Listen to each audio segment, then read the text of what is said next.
Hello friends, आप सभी का स्वागत है आपके अपने यूट्यूब चैनल के साथ। जैसा कि हमने आपको लास्ट डे इन्फॉर्मेशन दी थी कि अब नेक्स्ट टॉपिक हम पढ़ेंगे आर्टिकल के बारे में। तो आज की क्लास हम आपके सामने आर्टिकल लेकर हाजिर हैं। इसमें से हम पढ़ेंगे आर्टिकल ए और एन का प्रयोग कहाँ करते हैं। आज डे नंबर 1 की क्लास है और आज की क्लास से आप यहाँ से अगर आपने पूरा कॉन्सेप्ट समझा कायदे से तो आज की क्लास से आप 1 नंबर यहाँ से लेकर जाने वाले। इस बात की गारंटी हमारी है। केवल ये 15 से 20 मिनट की क्लास होगी और 15 से 20 मिनट की क्लास में आप यहाँ से 1 नंबर लेकर जाने वाले हैं। तो चलिए आज की क्लास को हम स्टार्ट करना चाहेंगे। देखो, आर्टिकल को कहा जाता है उपपद। आर्टिकल दो प्रकार के होते हैं, एक होता है इंडेफिनेट आर्टिकल और एक होता है डेफिनेट आर्टिकल।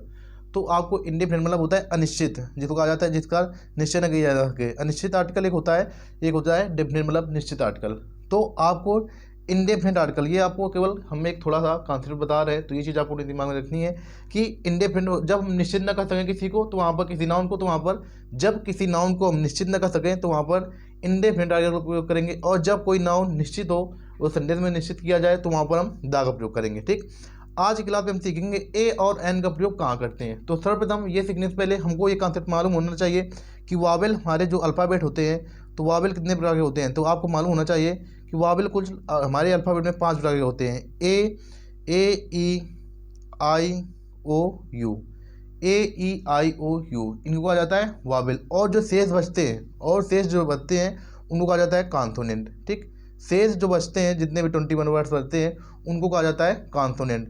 तो ये वावेल होते हैं और शेष जो बचते हैं उनको कहा जाता है कॉन्सोनेंट। अब आपको ये कॉन्सेप्ट समझना है कि यहाँ पर हम कहाँ पर वावेल कैसे, कहाँ पर हम ए का प्रयोग करेंगे कौन से में, और कहाँ पर हम एन का प्रयोग करेंगे।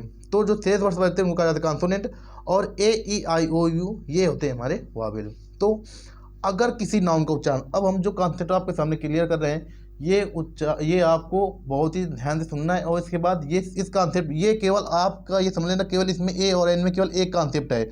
अगर आपने इस कॉन्सेप्ट को सीख लिया तो आप ए एन कभी भी नहीं, ये समझ लेना आपको हमेशा कोई भी किसी भी प्रकार की दिक्कत का सामना नहीं करना पड़ेगा।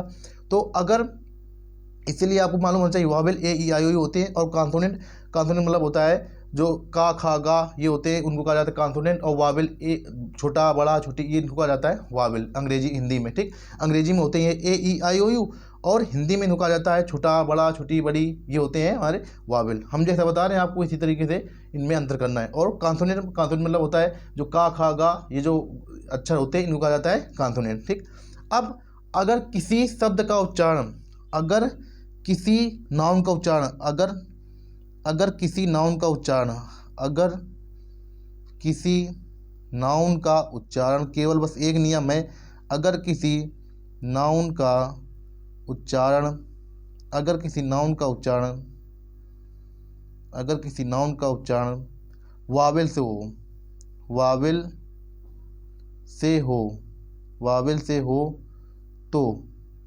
वावेल से होगा तो एन, वावेल से होगा तो एन, तथा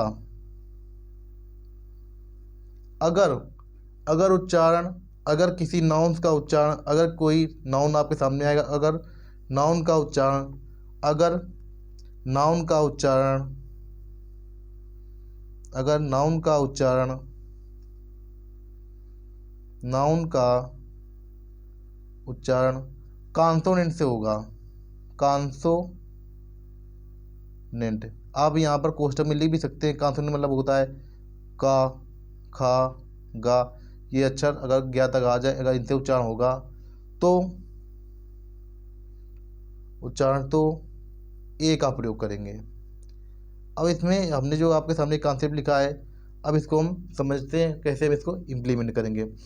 अब इसके जो हमारे एग्जाम्पल की सहायता से, उदाहरण की सहायता से हम इसको समझेंगे कहाँ पर हम ए लगाएंगे और कहाँ पर हम एन का प्रयोग करेंगे। ये हमने केवल एक नियम हमने आपसे कहा है कि केवल एक नियम आपको सीखना है, यही नियम। और इस नियम सीखने के बाद आपको किसी भी प्रकार की समस्या का कोई भी सामना नहीं करना पड़ेगा। देखो, जैसे आपके सामने मान लो कोई शब्द लिखा है orange, O R A N G E, orange लिखा है। ठीक, इसके बाद umbrella, U M B R E double L A, umbrella लिखा है। ठीक, इसके बाद इंक पॉट, इंक पॉट लिखा है। अब इसके बाद नेक्स्ट जो हमारे शब्द लिखा है हावर, हावर, हावर, ठीक। इसके बाद हॉनेस्ट, ठीक। इसके बाद हॉनरेबल या एयर, HEIR, ये शब्द लिखे। अब इनमें से कहा गया है आपको कि इसमें ए और एन का प्रयोग कीजिएगा। इसमें काम ए का प्रयोग करेंगे, काम एन का प्रयोग करेंगे। तो हम जो कॉन्सेप्ट आपको बताया उसी कॉन्सेप्ट का इम्प्लीमेंट करते हैं। देखो ऑरेंज कैसे लिखा जाता है, ऑरेंज। तो यहाँ पर देखो मात्रा कौन सी आ गई, यहाँ पर वावेल आ गया कि नहीं आ गया वावेल। देखो यहाँ पर हमने कहा था वावेल का मतलब होता है छोटा बड़ा, छोटी जो मात्राएं होती हैं उनको कहा जाता है वावेल। तो यहाँ पर अगर वावेल आ जाएगा तो एन का प्रयोग करेंगे, ठीक। अब इसके बाद अम्ब्रेला, अम्ब्रेला, अम्ब्रेला, ये होता है अम्ब्रेला, ठीक है। तो यहाँ पर देखो वावेल आ गया, वावेल आया कि नहीं आया, तो यहाँ पर हम एन का प्रयोग करेंगे, एन। अब इसके बाद इंक पॉट, तो इंक कैसे लिखा जाता है, इंक, और इसके बाद पॉट से कोई मतलब नहीं, इंक। इसमें पहले वावेल आ गया तो यहाँ पर हम एन का प्रयोग करेंगे। अब जो आपके सामने ये जो एग्जाम्पल है ये कई बार आए हैं। देखो ये आवर होता है, हावर नहीं, इसको हावर नहीं आवर लिखते हैं, आवर। ये याद रखना है आपको, ये हावर नहीं होता है, हावर। जो लोग हावर बोलते हैं तो ये हावर नहीं होता, इसका ये जो उच्चारण है ये गलत है, आवर होता है। तो यहाँ पर लगाएंगे एन, एन। देखो यहाँ पर मात्रा आ रही नहीं आ रही है, वावेल आ रहा नहीं आ रहा है, तो इस वजह से हमने यहाँ पर लगाया एन। अब ये हानेस्ट होता है, ऑनेस्ट, ऑनेस्ट, इसको हानेस्ट नहीं कहा जाता है, हानेस्ट। ये हानेस्ट नहीं होता है, हानेस्ट, ये हानेस्ट नहीं होता है, ये याद रखना है आपको। ये होता है ऑनेस्ट, ऑनेस्ट। तो यहाँ पर हमने लगाया एन, ठीक। अब इसके बाद हेयर, ये होता है हेयर, हेयर, हेयर। तो यहाँ पर ऑटोमेटिक तो यहाँ पर आ रहा है किससे उच्चारण हो रहा है, यहाँ पर वावेल आ रहा है, तो इस वजह से हमने यहाँ पर लगाया एन। ये जो आपके सामने हमने एग्जाम्पल डिस्कस किए हैं ये आपको याद रखने हैं कि हावर, ये हावर नहीं होता है, आवर, आवर। इसके बाद ऑनेस्ट होता है, हानेस्ट नहीं, ऑनेस्ट। इसके बाद ये एयर, हॉनरेबल। इसी तरीके जैसे ये हानेस्ट, हॉनरेबल, ऑनरेबल होता है, ऑनरेबल, ऑनरेबल, हॉनरेबल नहीं, ऑनरेबल। अब इसके बाद इसी में जो हम अब कहाँ पर हम ये हो गया एन का। अब इसके बाद देखते हैं एग्जाम्पल ए का, कि उसमें हम ए का प्रयोग हम कहाँ करेंगे। तो आपको इसके लिए हमने जो सब केवल बताया है केवल आपको याद रखना है। जैसे अगर यहाँ पर हम एग्जाम्पल आपके सामने डिस्कस करना चाहेंगे, एग्जाम्पल की सहायता कि कहाँ पर हम इसमें भी ए का प्रयोग हम कहाँ पर करेंगे। तो एग्जाम्पल देखिए, जैसे आपके सामने अगर मान लो कोई एग्जाम्पल है, जैसे यूनिवर्सिटी, UNIVERSITY,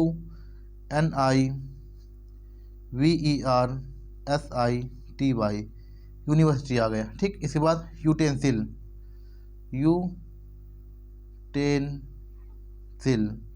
यूटेंसिल आ गया। इसके बाद यूनियन, UNION। इसके बाद वन आ जाए, वन, ONE,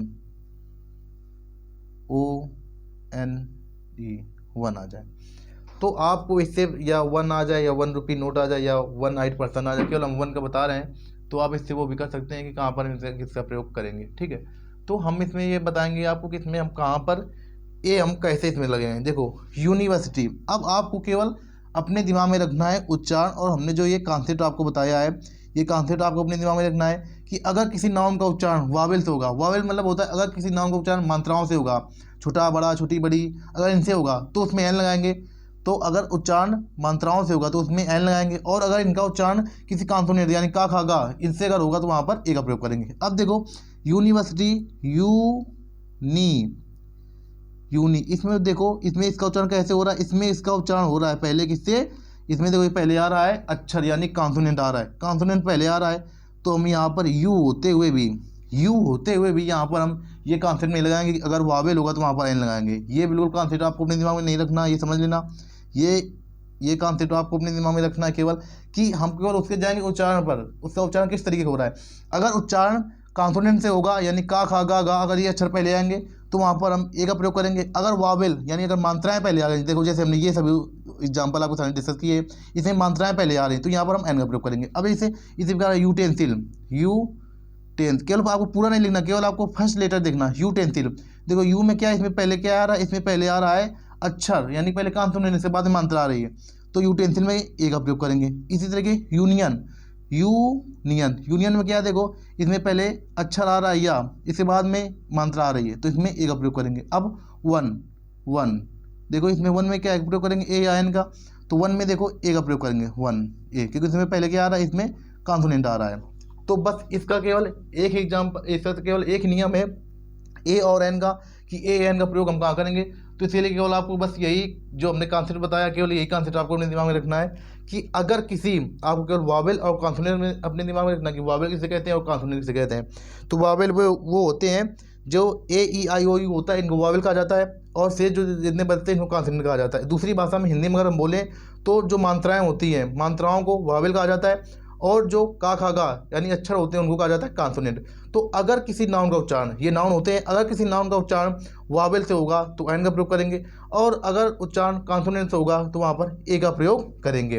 अब केवल इसका बस एक और एग्जाम्पल बचता है, तो एक और केवल संक्षिप्तीकरण के लिए, केवल आपको ये भी याद रखना है कि जब संक्षिप्त में हम करेंगे, देखो संक्षिप्तीकरण के लिए, जैसे आपके सामने अगर मान लो यहाँ पर एग्जाम्पल लिखा है डीएम, डीएम या एसडीएम, एसडीएम, अब आपसे इसमें कहा जाए एसडीएम हो गया, ठीक, और इसके बाद एलएलबी,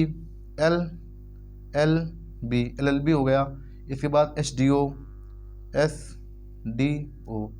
अब इसमें कहा जाए आपसे बताओ, तो याद रखना है संक्षिप्तीकरण के लिए, संक्षिप्त के लिए, संक्षेप में लिखने के लिए, संक्षेप के लिए, संक्षेप के लिए, संक्षेप संक्षिप्तीकरण के लिए भी आपको याद रखना है ए और एन का प्रयोग करेंगे।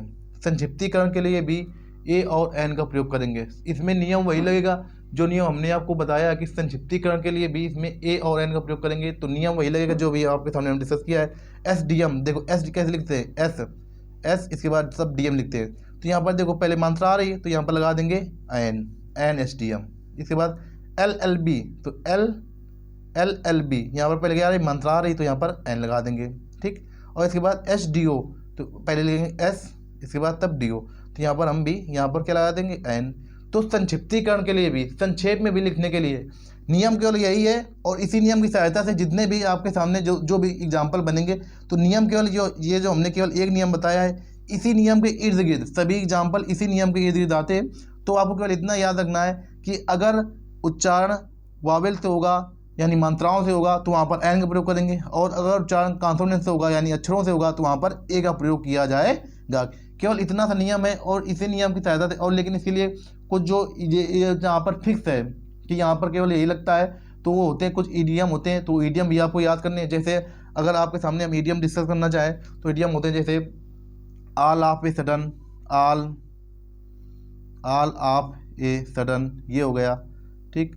ऑल ऑफ ए सडन, यहाँ पर ए आता है, all of a sudden, on a large scale, on a large scale, ये कुछ ईडियम होते हैं। To be in a hurry, to be in a range, तो ये याद रखना है आपको, ये ज़्यादा आते नहीं है, बस कॉन्सेप्ट केवल इतना से है कि आपको अगर ए और एन में पूछा जाएगा ए और एन का प्रयोग, तो केवल बस यही नियम आता है। लेकिन आपको ये जो इसके जो दो अपवाद हैं एन, ये इसमें भी अंग्रेजी में अपवाद ज़्यादा होते हैं, तो आपको दो अपवाद याद रखने हैं जो हम यहाँ पर बता रहे हैं आपको अपवाद, कि ये अपवाद आपको अपने दिमाग में रखने हैं कहाँ पर, ये केवल दो अपवाद, ठीक। आपको ये याद रखना है कि होटल, होटल, होटल, होटल हो गया, ठीक। और इसके बाद हिस्टोरिकल,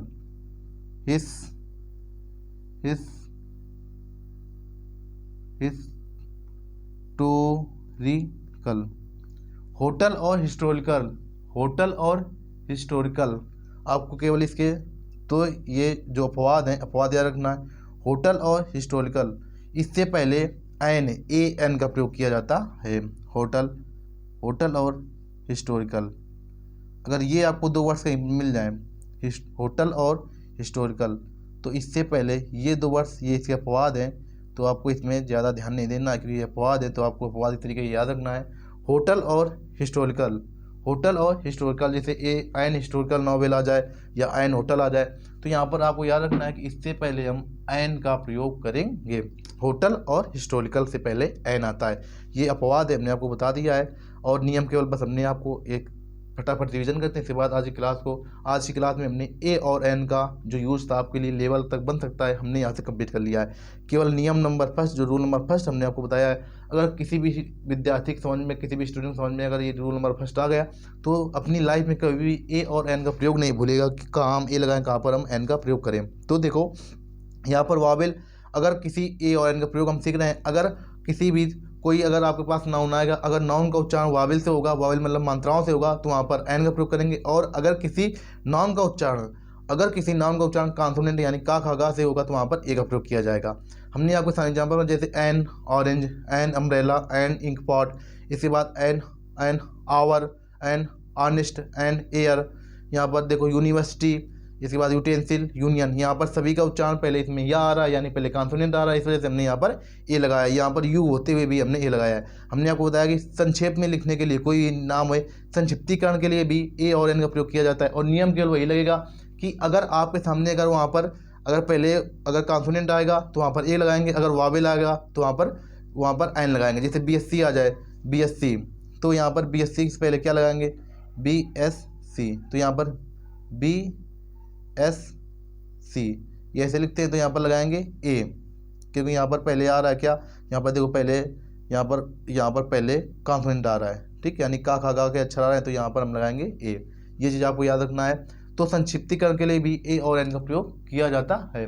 तो आज की क्लास हमने आपको बताया जैसे 15 से 20 मिनट की क्लास होगी, तो आज की क्लास अपन यहीं पर बाइंड अप करना चाहेंगे। और नेक्स्ट डे अब जो हमारी नेक्स्ट क्लास होगी उसमें हम सीखेंगे दा का प्रयोग, जो हमारा डेफिनेट आर्टिकल होगा दा।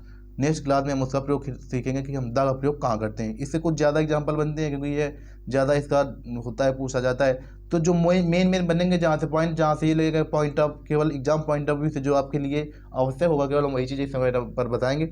चलिए आज की क्लास को बाइंड अप करना चाहेंगे। अगर आप हमारे साथ नए इस चैनल पर सब्सक्राइब कर लेंगे तो आपको इसी तरीके की शानदार लेटेस्ट जानकारियाँ मिलती रहेंगी।